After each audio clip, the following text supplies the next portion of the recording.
Yeah, my day is, I have too much going on. It's insane. Okay, so there's just the two of us. Right? We No, cannot do what it says to do. yeah. Why don't you go talk to yourself and I'll talk to myself? And then we'll come back and like, yeah, no. God. Okay. I got So, let me um, okay, discussion leader. All right, discussion leader and leader assignment instructions. Let's go to there. What do I got? Let me look. Come on. Okay, review the contract you negotiated. Oh, that's what I just got to write. I got to write a memo. I don't know and say how long of it. Okay, I don't want that one. Let me go back.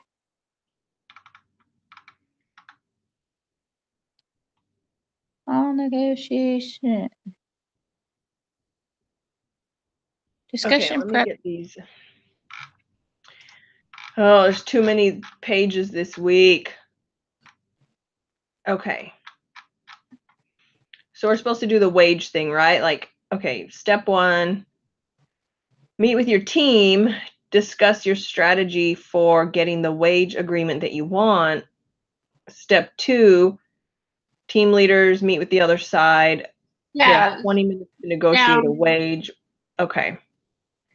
I came up with a wage because well, I'll hopefully I don't get in trouble. That's one of the questions in the quiz that it talks about. What would you consider a new wage? Okay. So, yeah, this says that like I think they were making $10.69 an hour, right? Yeah, and I looked up what the minimum wage was for back then was $3.33 an hour.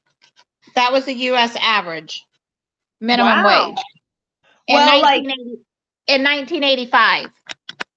so if you look at the document that says Adam Baxter Company, Local 190, 1983 negotiation, Baxter Management confidential information. If you look at that case study that has, super Yeah.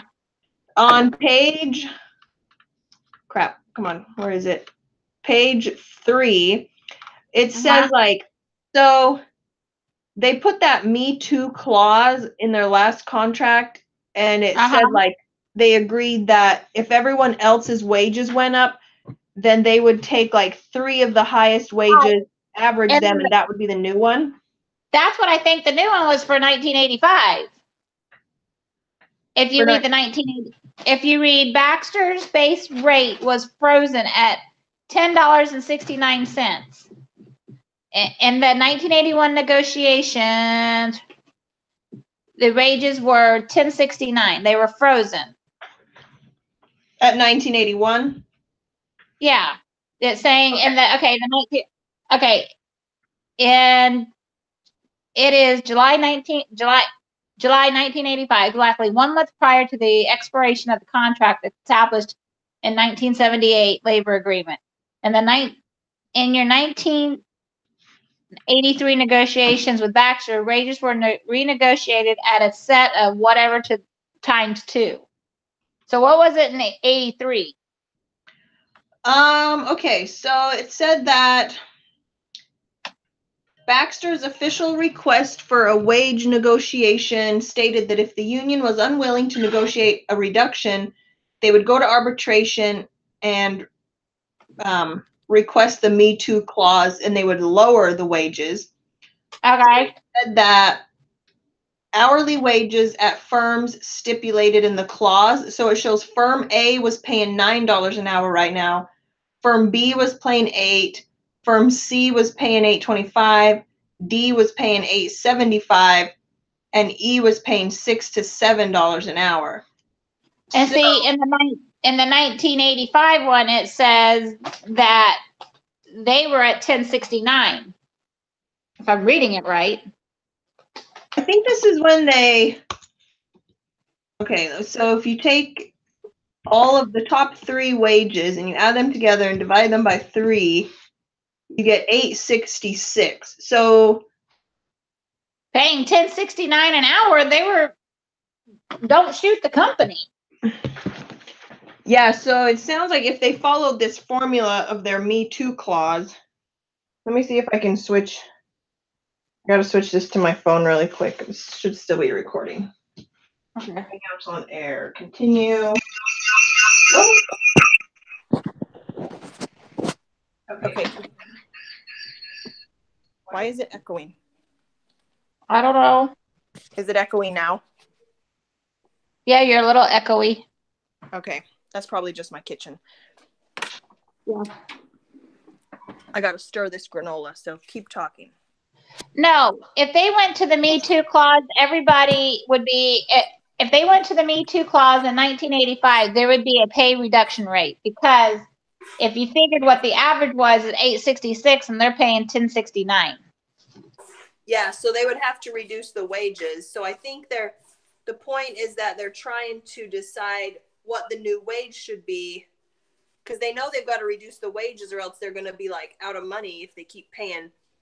But see, yeah, and then my question is, you know, do they have the money? Sometimes unions are good and unions are bad. My dad will tell you that, because he was UPS and he was a member of Teamsters.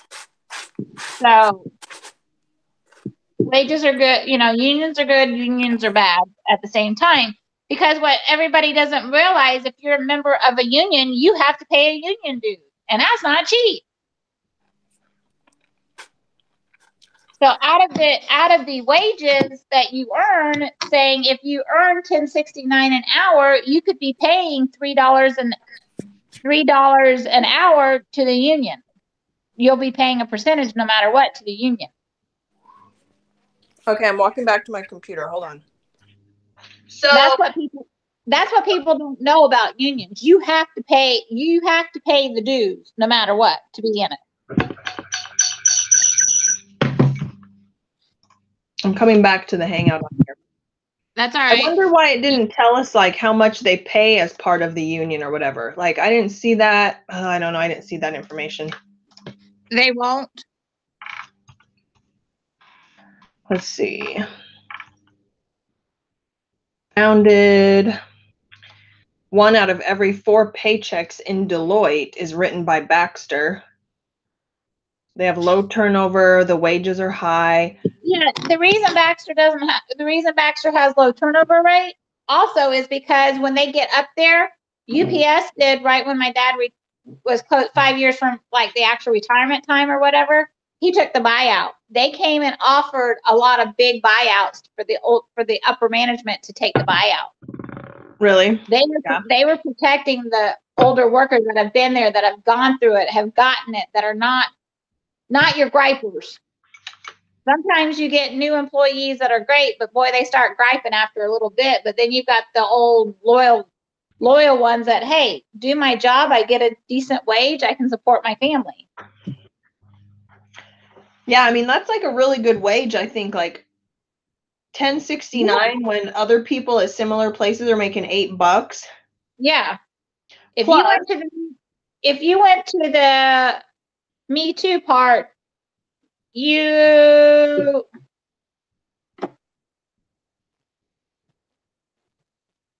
let's see, 8.66. Well, that's not what I wanted.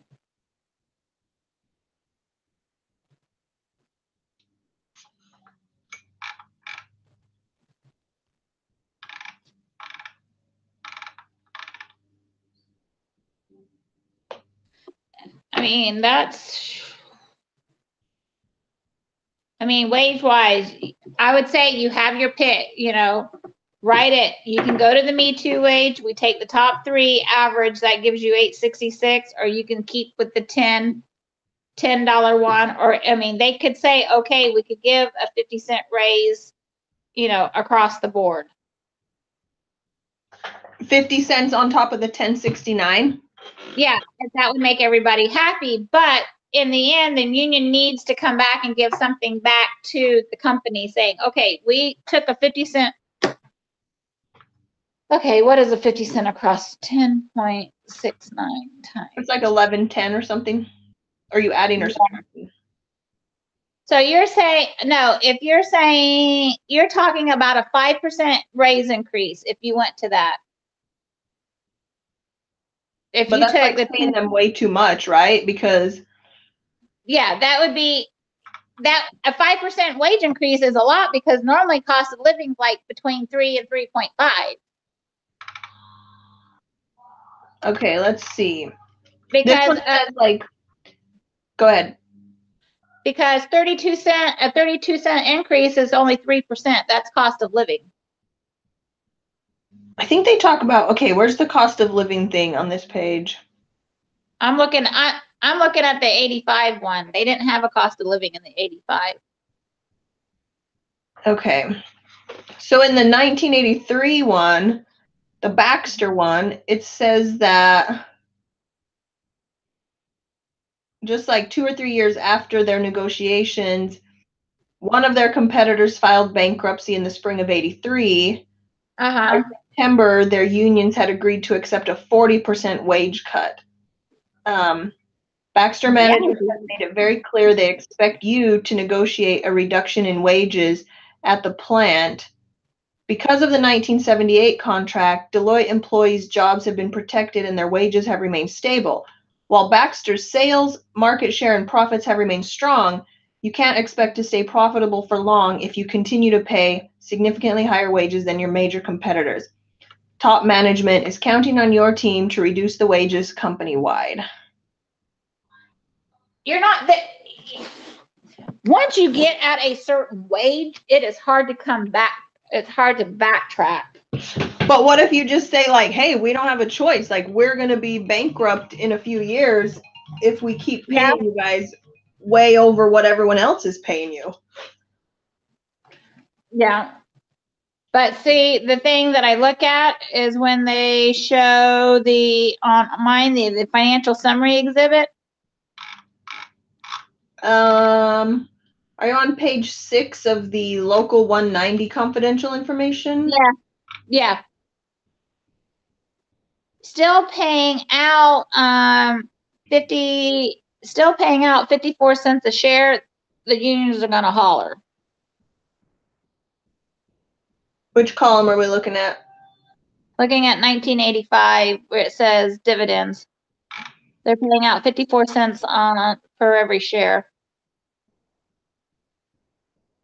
Because it shows a steady increase. Well, I'll take that back. Well, they went high till 78, then they decreased, and then they started increasing again. And they're saying, well, if you're making an increase, if you're showing an increase in paying out dividends to your investors, why can't you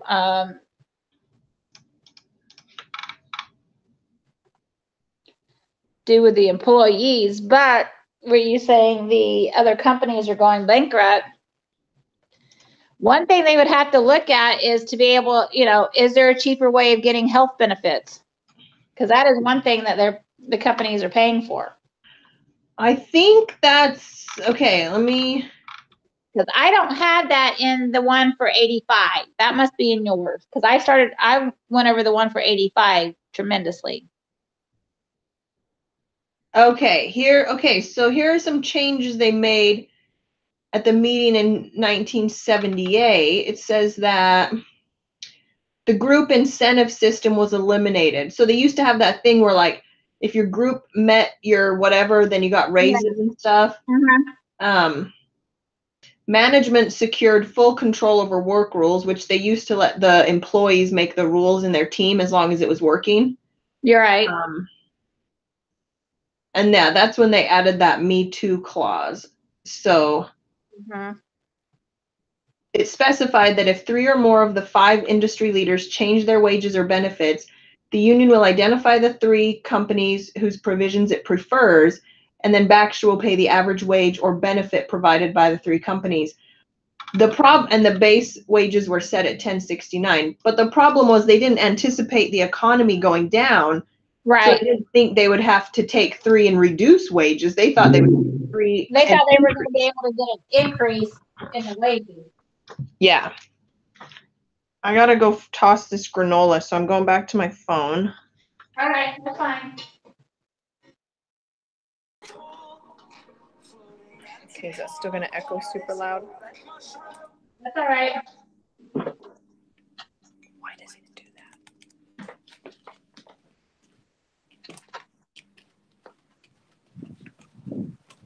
Watch, I probably just burned another pan of granola.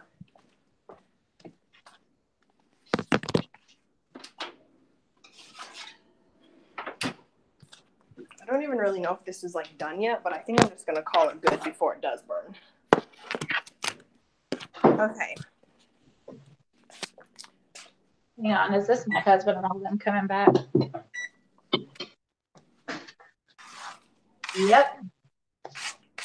I don't know how I feel about this because it's like, yeah, no one wants their wages to go down, but you also You got to think of the bottom line of the company. I mean, if you don't have, that's back when the economy took a flump. Yeah, Where's and they were Daddy? saying like people weren't really interested in these highly processed foods anymore. No, because that's when they started going like natural. You're fine. You're fine. Okay, let me look at the next question. Director T, we did that.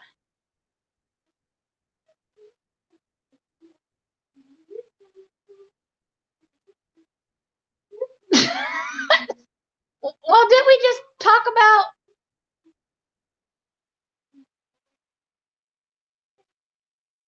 Okay, step 4. Okay, it's password protected.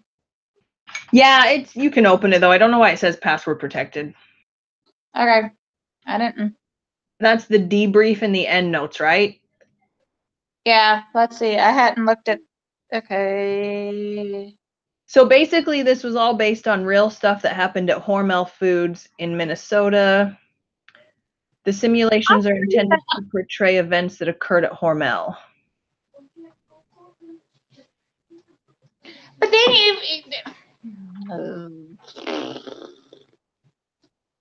okay, have everyone come back, 20, 30-minute, negotiate a final contract. So what would you pay them?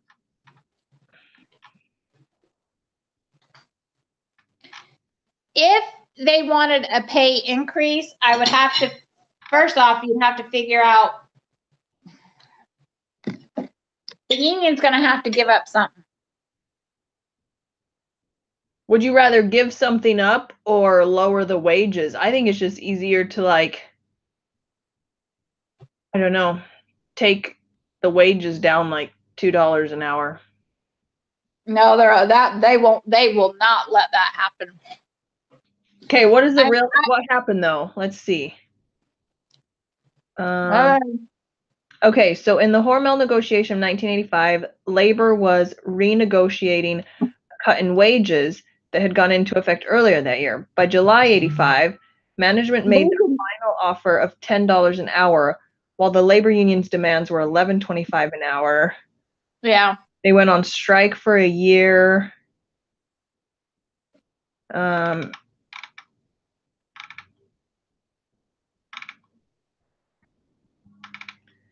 Okay, by 84, Hormel's competitors had cut their wages to $8 an hour, while Hormel continued paying $10.69 an hour.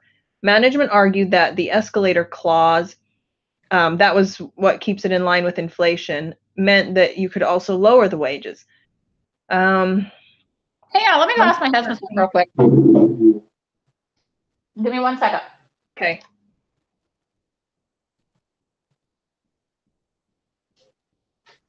Does DCA have employees that are union?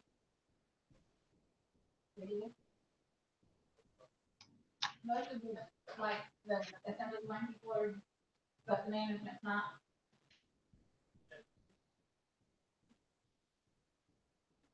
Hourly employees? Okay. Huh? So like when you went to dinner with that one guy and his wife, was he a union person probably? He's not union. Okay.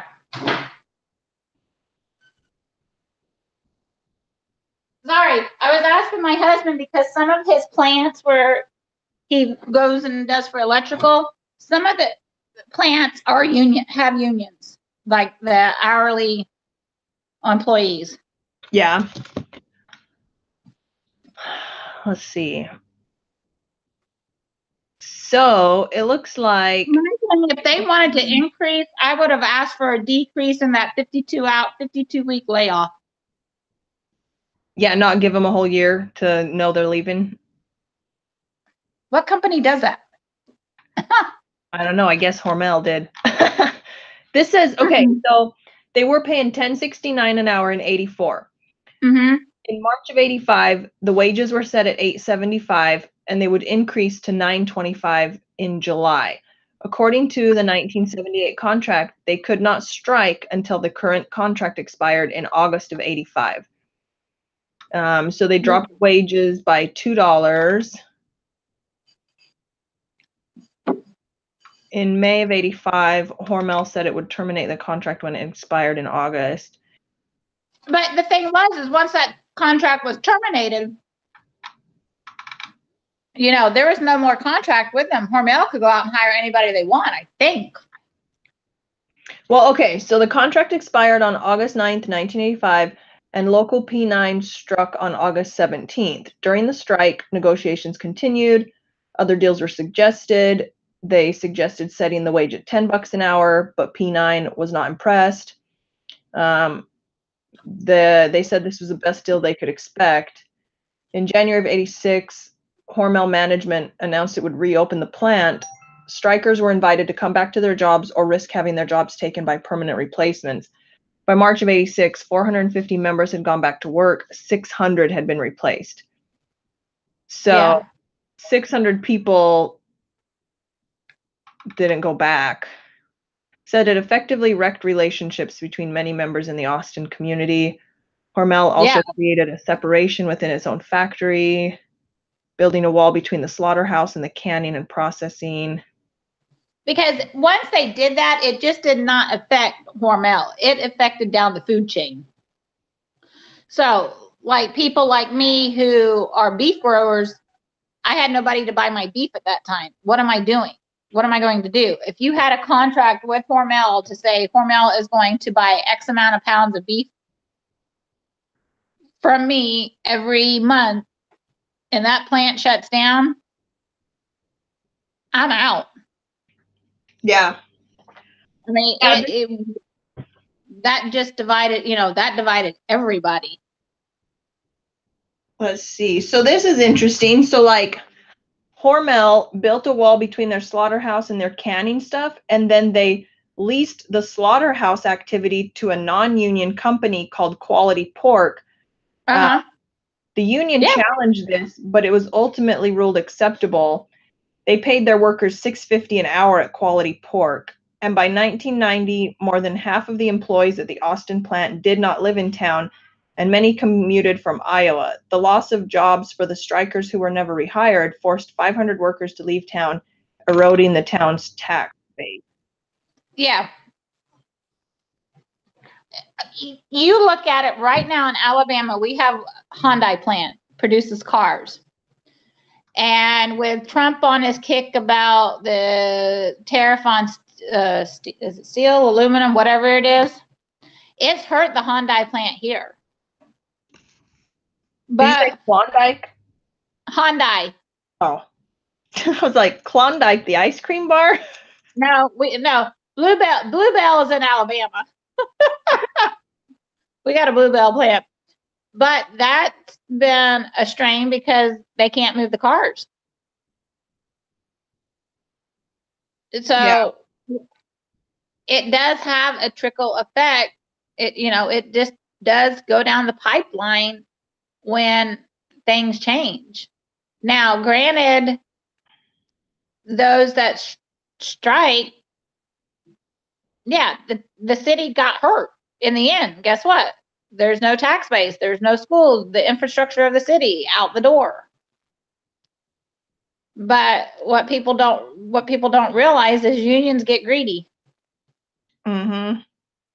They think they're pretty powerful when they get so many people behind them, which I guess they are. I mean, yeah. And and then like today they're saying in 1996, Hormel exceeded 120 million in profits. yeah, like they should complain. I don't know. Yeah. Yeah, but the thing being is, you know what the biggest seller was? Spam. Yeah, I do not understand. Like I really don't eat anything Hormel just because it's so processed. Like, I don't know. In Korea, Spam was my mission in Korea, South Korea, you lived on Spam. Oh my gosh, that was like, woo! No thanks. Yeah, I mean, I'm just like, okay, people. So, okay, let's go back and look what else are we saying.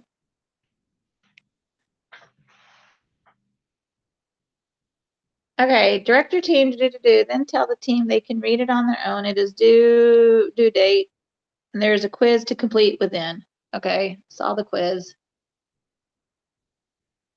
Write up a final contract as a team. But that's not part of what I've got to write. Okay, then I must have to write up a well, it doesn't say I got to write a contract. So what do you think the new price should be? Wage price? Well, I mean, okay, so we spoiled it by saying that they went to 8. Let's see, crap, what did I say they went down to? I was going to say like 850 is what they should go to. Where's the freaking thing where it says how much they actually took it down to? Let me see. Okay, 875 is what they took it. So yeah, I mean, when I took that average, I was going to say 866, right? So it's pretty close. 875 to keep the plant open. I'm saying cut where it said instead of 52 weeks, cut that in half. So you get 25-week notice of layoff. Now see, it talks nothing about health benefits or anything. I know they have some. I think it's on one of these first documents. I didn't see it anywhere. Unless I missed it. It wasn't the one I was reading in the 1985 negotiations. I think it's just briefly mentioned, like benefits, like includes, let me see.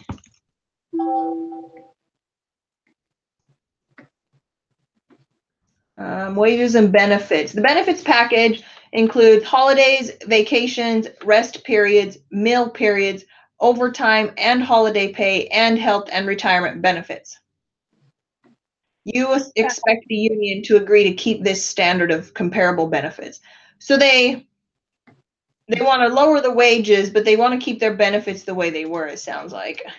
If they're saying, okay, if we have to, then if they want to keep the higher wages, then the employees are going to have to help pay a little bit more to the medical benefits.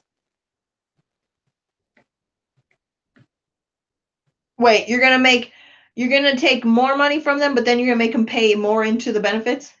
No. If you're saying at 875, I'm saying keep it at 1069, then help defer the cost of the medical benefits. Do you think you could save enough money by decreasing their benefits?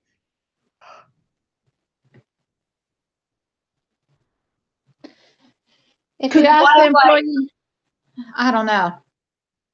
Because then what if people are like, well, plant A is paying $8.75 an hour, but Deloitte's paying $10.69, so I'll just go work there. But that's if you can get hired on. Yeah, true. I wonder if that would.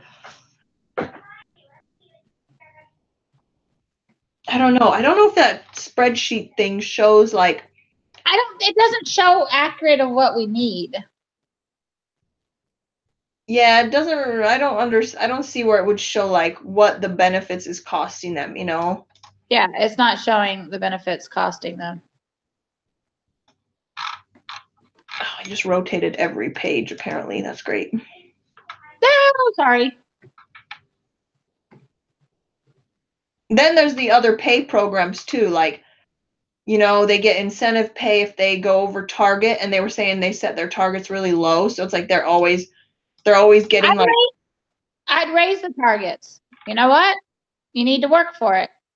and maybe take out annual bonuses for like 5 years to see how things go. You know what? I would take out the quarterly, the little ones, and just say you get an annual bonus. That's it. Take out the little ones and you work towards the big one. Because the littles add up. And if you're not employed for a full year, you don't get the annual bonus. You have to be employed for a full year. Yeah. So people aren't just like coming in and expecting to get all this stuff, kind of. Yeah. Or your bonus is based on so if you came on at half a year, your bonus is only based on half the time that, your length of time that you've been there. Right. Yeah, that makes sense. So that people who have been there forever have to work just as hard to get it. Yep. Everybody's got to work. I like it. I like it. I've learned a lot out of this class. Holy cow. I know. I'm like, please just don't make me ever have to be involved with a union. No.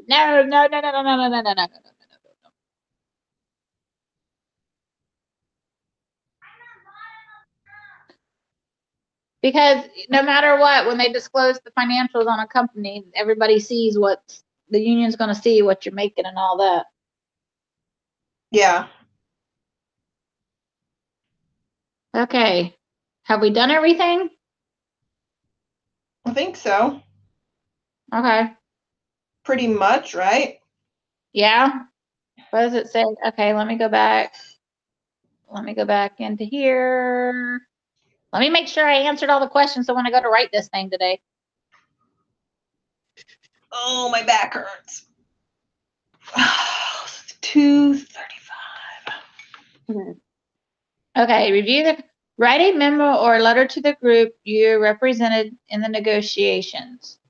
Either the shareholder of Braxton Adams or the member of the local. Oh, so I get to pick which explain the final contract to them and explain why you agree to the terms.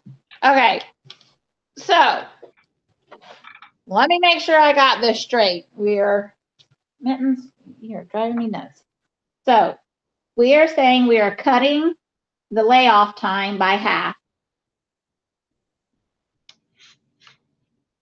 Yes. And for the 52 weeks, we're just you get 25-week notice. Okay.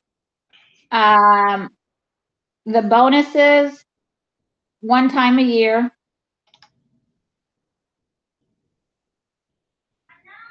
And that's based on, so if bonuses are issued every January the following year, if you were hired on in December, then you only get from December 1st to December 30th. But if you're there the full year, you get the full amount. You get whatever the structure is. If it's 1%, 2%, it's whatever the percentage rate is. So you're saying, yeah, like you got to prorate the bonus if you're not there the whole year? Yeah. For prorate the bonus. Oh, that's hurty. Uh-oh. Okay, she says, I'm so sorry. Okay, so she must just be getting here. Okay. Okay, so we're prorating the bonus. Okay. What are we going to say for a pay raise? The pay. You and me are at odds. You and me. What if we say at $9 an hour? I could agree to $9 an hour. Okay. That's a little bit higher than the average of the three. Right. Still lowering it possibly enough to make a difference and help the bottom line. Right. And then every 2 years, review pay, just the pay, nothing else, the pay to see if there can be, well, do you want to put in that there will be, based on performance, a raise of 1% every year? No, I say you do one of those things where they did the last time where they do like a wage freeze for 3 years. Okay. And then like that gives the economy or whatever enough time to see if things are going down or if things are going up. Okay. So a wage freeze for 3 years, and then after after negotiations can begin after the 3-year freeze. Yes. What I'm saying after is, normally they want to negotiate it before the freeze ends, and that's when but after, once it's over, then we can sit down at the table, because that'll still hopefully give everybody time to talk. They can't talk before then, they can talk. So if you're saying 3 years as of August 22nd, so August 23rd, you may talk open negotiations. I think that sounds good. Because they can't do anything till after that. Before that, I mean. All right, anything else? I don't think so. Okay, can you send me the link? Yes, I will email you the link in like 5 minutes when it's done uploading. All right, that's fine. All right. Next week then, we're almost done. Yay. Okay, we got it on the 9th is the doohickey, right? Yeah. What was my part? Wage and hour laws. Okay. And I'll message her right now about her part. Okay. All right. Peace out. Peace out. Hey, the only thing we can do better, don't have one like this again where there's only 3 of us and 2. You can't. I know, right? Like insanity. Like why? But you know what? When you talk about it, everybody has their input, different input. Yeah, I think if you're gonna have like projects like this that require so many, like 2 different groups, you gotta make bigger groups. Yeah. But so, okay. Oh wait, Purdy, can you hear us? Yeah, I can hear you. I'm so sorry. Hey. Okay, we were just about to hang it up, but we were talking about the doohickeys because it's due on Monday morning. Oh Lord. Okay. We have. Let me hurry and go back to that on lesson 11. So I took compensation and benefits, and Laura's taking wage and hour laws. And then do you want to do like discipline or organized labor? I'll do discipline. Okay. I'm going to write that down. But I'm not, because I don't have a pen in here, of course. You're still trying to make granola. Yeah, I'm going to go see if, okay. Discipline. Oh my gosh, you guys, my pen is not working. Okay. Whatever, I'm just going to send it in the thing. I'm going to send it in our little Hangouts chat, so then we can just go back and look at it. Okay. All right. Shannon, you're going to do next week's? Yeah, I'll do next week. Okay. Purdy, you should get full credit. I knew you would be here if you could be here. Yeah. Thank you. No, you get full. What it says, okay, everybody show up? Yep. Okay. What is my... No, my computer's doing something weird. Oh, it's probably me sending the messages to the group. Sorry. That's all right. I got to get ready to plug my computer in anyways. It's getting ready to die. Okay, so I'll lead the group meeting next week. Thank you very much. All right. Not a problem. Bye, Say ladies. Bye. Bye.